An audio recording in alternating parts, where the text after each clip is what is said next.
Assalamualaikum everyone. Welcome back to my channel. Let's have a quick overview of hematinics. These are the drugs which increase hemoglobin and red blood cell production. अब इसमें main drugs कौन कौन सी होती हैं? Iron, folic acid, vitamin B12 और erythropoietin. What is haematopoiesis? It is production of blood cells from undifferentiated stem cells. एक बंदे के अंदर per day 200 billion new blood cells बन रहे होते हैं. सो ब्लड सेल्स इंपॉर्टेंट क्यों हैं? These are essential for oxygenation via red blood cells, coagulation via platelets and protection against infections via white blood cells. इनकी अगर डेफिशिएंसी हो जाए तो एनीमिया हो जाता है, इन्फेक्शंस वगैरह कॉज होती हैं. एनीमिया की प्रिवेलेंस पाकिस्तान में चिल्ड्रन और वुमेन में सबसे ज़्यादा होता है. Next classification of anaemia. इसमें आते हैं माइक्रोसिटिक जो कि आयरन डेफिशिएंसी की वजह से होता है. रेड ब्लड सेल्स इसमें स्मॉल साइज के बनते हैं, हीमोग्लोबिन कम होती है और मोस्ट कॉमन टाइप होता है. माइक्रोसिटिक एनीमिया में रेड ब्लड सेल्स का साइज बड़ा हो जाता है. इसके कॉजेज होते हैं vitamin B12 deficiency and folic acid deficiency. In this defective DNA synthesis will occur. Next is pernicious anaemia. It is a type of vitamin B12 deficiency anaemia. इसका cause क्या होता है? Intrinsic factor deficiency. और intrinsic factor कहाँ से आता है? Gastric mucosal cell से आता है, जो कि विटामिन B12 की एब्जॉर्प्शन के लिए इंपॉर्टेंट होता है. मोस्टली ये गैस्ट्रेक्टमी की वजह से हो रहा होता है. नाउ आयरन जो है वो हीमोग्लोबिन का इंपॉर्टेंट कंपोनेंट है जो कि ऑक्सीजन की ट्रांसपोर्ट करवाता है. इसकी डिस्ट्रीब्यूशन हीमोग्लोबिन में 71% होता है, फेरेटिन में 18% और मायोग्लोबिन में 10%. इसके दो सोर्सेज होते हैं, एनिमल सोर्स हीम आयरन और प्लांट सोर्स फेरिक फॉर्म में होती है. इसके एब्जॉर्प्शन की बात करें तो इसकी दो मैकेनिज्म होते हैं. जो फेरस आयरन होता है वो डाईवैलेंट मेटल ट्रांसपोर्टर 1 के थ्रू एब्जॉर्ब होता है और जो हीम आयरन होता है वो हीम कैरियर प्रोटीन 1 के थ्रू एब्जॉर्ब होता है. इंटेस्टाइनल सेल के अंदर इसकी दो फेट्स होती हैं, या तो ये स्टोर हो जाता है इस फेरेटिन या फिर फेरोपोटिन के थ्रू एक्सपोर्ट हो जाता है. इसकी ट्रांसपोर्ट से पहले फेरस फॉर्म फेरिक फॉर्म में कन्वर्ट होती है बाय फेरोक्सीडेज. फिर ये फेरिक फॉर्म जो है ये बाइंड करती है ट्रांसफेरिन के साथ और ट्रांसपोर्ट होती है. कहाँ पे जाती है? एरिथ्रॉइड प्रिकर्सर्स जो कि बोन मैरो के अंदर होते हैं ताकि रेड ब्लड सेल्स बने, और हेपेटोसाइट के अंदर. फिर इन जगहों पे ये स्टोर हो जाता है और इसका प्रॉपर कोई एक्सक्रीशन का सिस्टम नहीं है. जब ये एब्जॉर्ब हो रहा होता है तो उसी वक्त इसकी रेगुलेशन भी हो रही होती है. Next oral iron preparation. इसकी फॉर्म्स होती हैं ferrous sulphate, ferrous fumarate and ferrous gluconate. Dose calculation किस तरह से होती है?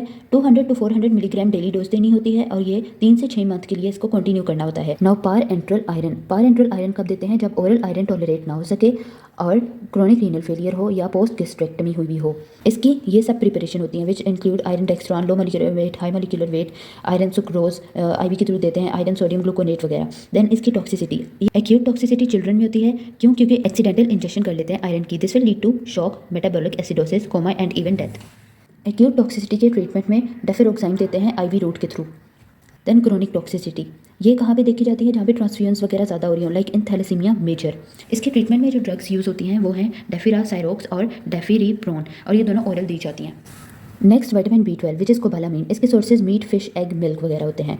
इसकी एब्जॉर्प्शन डिस्टल आइलिम के थ्रू होती है जिसको इंट्रिंसिक फैक्टर की जरूरत होती है, और ये ट्रांसपोर्ट कैसे होता है? ट्रांसकोबालामीन 2 के थ्रू. देन इसकी स्टोरेज की बात की जाए तो अगर एक पर्सन कोबालामीन नहीं ले रहा और वो 5 साल तक नहीं लेता है तो 5 साल तक इसकी डेफिशिएंसी डेवलप नहीं होगी. It is involve in DNA synthesis, deoxythymidine monophosphate synthesis और 1 कार्बन ट्रांसफर. इसकी डेफिशिएंसी की वजह से क्या होता है? फोलेट ट्रैप हो जाता है, मेगलोब्लास्टिक एनीमिया हो जाता है और न्यूरोलॉजिक डिफेक्ट्स आते हैं जो कि इरिवर्सिबल होते हैं. और इसके न्यूरोलॉजिक साइंस होते हैं which are paresthesia, ataxia, vibration loss, dementia. इसके कॉजेज क्या होते हैं? क्यों इसकी डेफिशिएंसी डेवलप होती है? अगर एक पर्सन स्ट्रिक्ट वेजिटेरियन है या उसको पर्नीशियस एनीमिया है या गैस्ट्रेक्टमी हुई हुई है या फिर मेल एब्जॉर्प्शन है. इसके ट्रीटमेंट में आती हैं हाइड्रोक्सोकोबालामीन एंड साइनोकोबालामीन, और इनकी मेंटेनेंस होती है मंथली फॉर लाइफ. लाइफ के लिए क्यों दी जाती है? मतलब अगर गैस्ट्रेक्टमी या पर्नीशियस एनीमिया हुआ है तो फिर तो इंट्रिंसिक फैक्टर नहीं आ रहा है तो लाइफ टाइम के लिए ये देनी होती है मंथली. इसकी डोज होती है 1 to 1000 माइक्रोग्राम इंट्रामस्कुलर. अब इंपॉर्टेंट बात जो आपने यहाँ पे याद रखनी है कि फोलिक एसिड एनीमिया को करेक्ट करता है, लेकिन न्यूरोलॉजिक डिफेक्ट्स जो हो जाते हैं उनको करेक्ट नहीं कर सकता है. नेक्स्ट फोलिक एसिड की सोर्सेज होती हैं यीस्ट, लिवर, किडनी वगैरह. एब्जॉर्प्शन की बात की जाए तो प्रोक्सिमल जिजनम से एब्जॉर्ब होता है. इसकी डेफिशिएंसी डेवलप होती है in 1 to 6 months. Causes of deficiency are poor diet, malabsorption, haemolytic anaemia, pregnancy और ड्रग्स कुछ लाइक मेथोट्रेक्सेट वगैरह.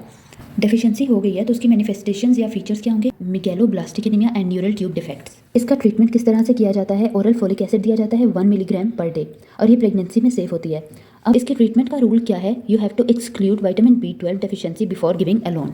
नाउ एरिथ्रोपोइटिन ये बोन मैरो को स्टिमुलेट करेगा और रेड ब्लड सेल की प्रोडक्शन को इंक्रीज करवाएगा. ये कहाँ से प्रोड्यूस होता है? किडनी से, और हाइपोक्सिया की वजह से स्टिमुलेट होता है. These are its preparations. इसके यूजेस क्या हैं? Anaemia in chronic renal failure, chemotherapy वगैरह. कॉम्प्लिकेशन जो इसके साथ रिलेट कर रही होती हैं mainly these are hypertension and thrombosis. Target haemoglobin should be less than 11 to 12 gram per decilitre. Next is myeloid growth factors, ये न्यूट्रोफिल्स को स्टिमुलेट करते हैं। इसमें पहले आते हैं ग्रेन्युलोसाइट कॉलोनी स्टिमुलेटिंग फैक्टर्स। इसमें 2 ड्रग्स होती हैं, फिल्ग्रेस्ट्रम एंड प्रीफिल्ग्रेस्ट्रम, और इसका साइड इफेक्ट क्या होता है, बोन पेन। जो दूसरे फैक्टर होते हैं granulocyte macrophage colony stimulating factors, इसमें आती है सारग्रामोस्टम, लेकिन इसके सिस्टेमिक साइड इफेक्ट ज्यादा होते हैं which are written over there. The next is megakaryocyte factors, ये बेसिकली प्लेटलेट्स की प्रोडक्शन को इंक्रीज करवाते हैं। इसमें आता है ओप्रेल्विकिन विच इज इंटरल्यूकिन 2, ये प्लेटलेट्स की प्रोडक्शन को ज्यादा करवाता है। इसके साइड इफेक्ट होते हैं हेडेक, फ्लूइड रिटेंशन वगैरह। इसमें फर्दर 2 और ड्रग्स आती हैं विच आर रोम्बिप्रोस्टम एंड एल्थ्रोम्बोपैग। ये दोनों बेसिकली टीपीओ रिसेप्टर एगोनिस्ट हैं, और ये आपने याद रखना है कि जितने भी ग्रोथ फैक्टर्स हैं वो इंजेक्टेबल होते हैं। So that was all about hematinics. Thank you.